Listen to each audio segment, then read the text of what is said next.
Greetings, citizens of planet Earth.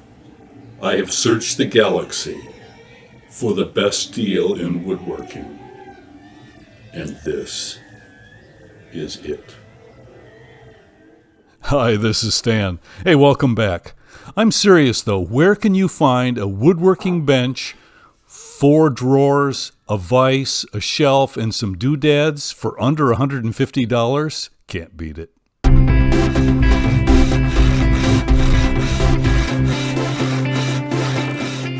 So I just added another one of these benches. This is number 4 that I've purchased. You can see number 1 is there in the background.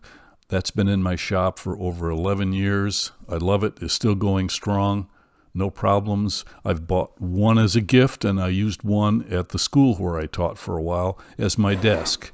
So you might be thinking, for $130, I think that's what I paid for this recent one. There's no way that it could be useful in any way for hand tool woodworking. And you can see by the video here, that's just not the case. It's a very capable workbench.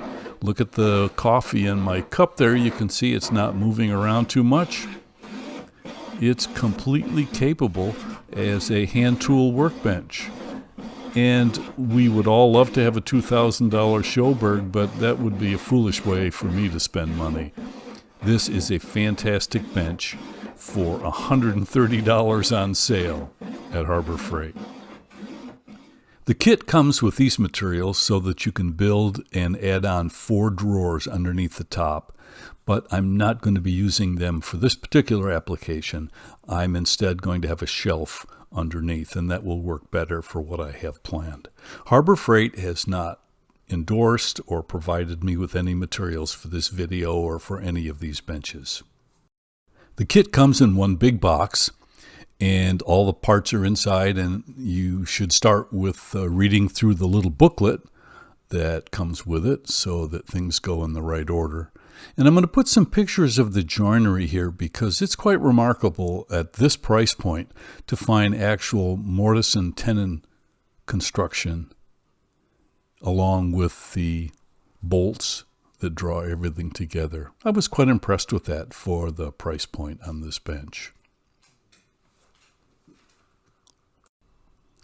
Now, a bit of a disclaimer. I'm not building this in the exact sequence they show in the booklet. This is not the first time I've put one of these benches together, and I'm not going to be using all of the parts. So sorry about that. But here you can see the lower shelf is being supported and then attached to the 2 ends of the bench. And then once you get that all bolted together, and I wouldn't tighten everything up for good just yet, I added the top of the bench to it. So we'll add the vise and tighten everything up and get it snug. And there you can see the little bench dogs that come with the kit. Now that is the end of the standard build on this workbench, except for the drawers, like I said before. So from now on, here's some of the custom things that I did for me. I did not like the handle all that much in those little plastic ends.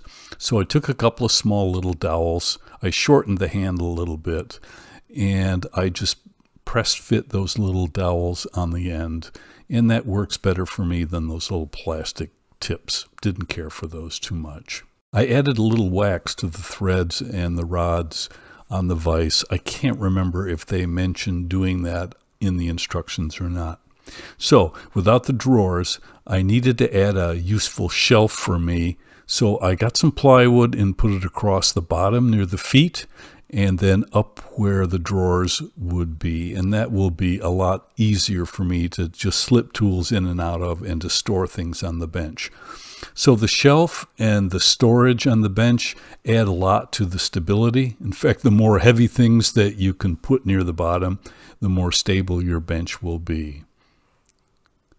Here you can see the little vertical piece that I put in there just to give it some support and take the resonance out of the top since it doesn't have the drawers. Well, do you think the top is flat enough and straight enough for your purposes? Here's a little straight edge. Take a look and see what you think.